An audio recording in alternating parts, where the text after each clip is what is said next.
पिछले एपिसोड में हमने देखा सुजुआन से मिलने के लिए प्रिंस आ गया था, जिसे देखकर फैमिली के हेड काफी खुश हो गए थे। तो अब आगे इस पार्ट की शुरुआत में प्रिंस चेंगयुआन आगे बढ़ते हुए कहते हैं, मैं इस जगह पर सुजुआन से मिलने के लिए आया हूँ। साथ ही यहाँ आने के दो कारण और भी हैं, जिनमें पहला रीजन है कि कल सुबह ही मैं लिंग जाओ को अपने साथ एकेडमी में ले जाऊंगा, और दूसरे रीजन की बात की जाए तो एकेडमी के अंदर जाने से पहले लिंग जाओ को अपनी शादी सुजुआन से तोड़नी होगी, जिस पर सुजुआन गुस्सा हो गया था। लेकिन वो अपनी वाइफ की रिएक्शन भी जानना चाहता था, आखिर वो इसके बारे में क्या सोचती है। दूसरी तरफ लिंग जाओ इन बातों को सुनने के बाद प्रिंस चेंगयुआन को यहाँ से निकल जाने को कहती है, साथ ही उसे चेतावनी भी देती है, क्योंकि सुजुआन अभी उसका पति है, इसलिए भले ही सुजुआन यूजलेस हो लेकिन फिर भी उसकी सहायता करेगी। साथ ही जब तक उन दोनों का रिश्ता रहेगा तब तक वो उसके साथ ही रहेगी। ये कहकर वो वहाँ से चली जाती है। दूसरी तरफ सभी लोग उसकी बातें सुनने के बाद हैरान हो गए थे। अब अगले सीन में सुजुआन अपनी मार्शल आर्ट्स की प्रैक्टिस कर रहा था। साथ ही वो हमें बताता है 17 साल की उम्र में कल्टीवेशन को और भी पावरफुल बनाया जा सकता है, लेकिन उसकी कल्टीवेशन रुक जाने की वजह से उसने इस मौके को खो दिया, इसीलिए उसे अब बाकी लोगों से ज्यादा मेहनत करनी होगी।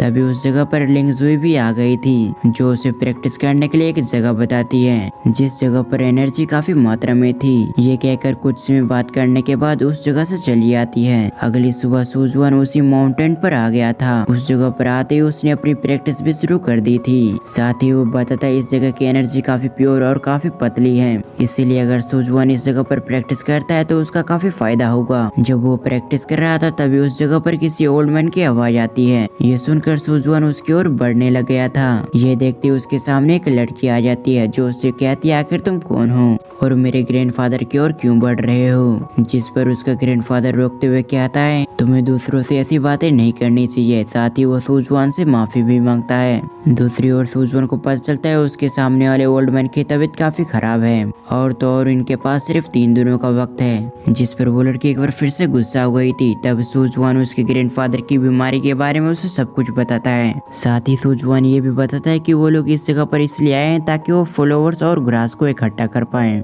जिसके साथ वो एक मेडिसिन को तैयार करना चाहते हैं ताकि उसके ग्रैंडफादर ठीक हो पाए। लेकिन मैं आपको बता दूं उससे भी आपकी तबीयत ठीक नहीं होगी। ये सुनते ही वो लड़की अपने ग्रैंडफादर के लिए परेशान हो गई थी।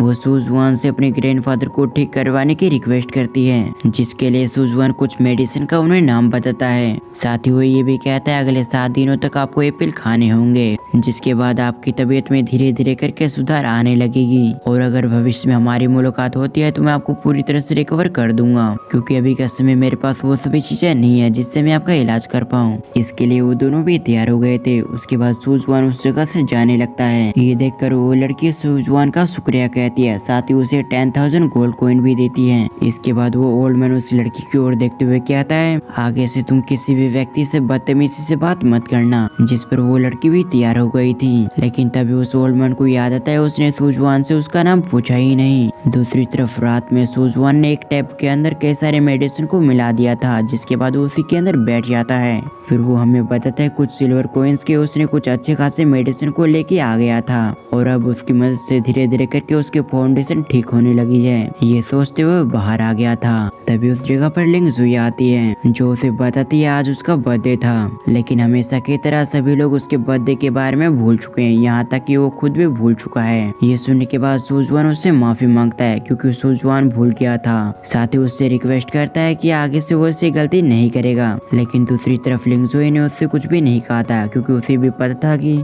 सुजुआन अपनी प्रैक्टिस में हमेशा लगा रहता है ताकि वो अपनी पावर को बढ़ा सके। ये सब सोचते हुए लिंग जुई उसे अपनी बर्थडे पार्टी में ले जाती है, जहाँ उसके सभी दोस्त मौजूद थे, और वो सभी एक एक करके उसे बर्थडे विश कर रहे थे। तभी एक लड़का सामने आकर लिंग जुई को एक काफी महंगी चीज गिफ्ट करता है, लेकिन लिंग जुई उसे लेने से मना कर देती है, क्योंकि वो काफी ज्यादा महंगा था। जब वो लड़का उसकी बात नहीं मानता तो सुजुआन बीच में आकर उसे अपने गिफ्ट को वापस रखने को कहता है, जिस पर वो लड़का भड़क गया था। इसी दौरान वो लड़का सुजुआन से कहता है तुम तो इसके ब्रदर इन लॉ हो, तो आखिर तुमने इसे क्या गिफ्ट दिया। ये सुनने के बाद सुजुआन उसे बताता है मुझे इसके बर्थडे के बारे में कुछ भी याद नहीं था, लेकिन घर लौटने के बाद मैं लिंग जुई को एक अच्छा सा तोहफा दूंगा। अभी ये लोग ऐसी बातें कर ही रहे थे, तभी उस जगह पर कुछ लोग आ गए थे, जो आते ही लिंग जुई से बदतमीजी करने लगते हैं। और इसी सीन के साथ हमारी आज की एक्सप्लेनेशन यहीं पर खत्म होती है।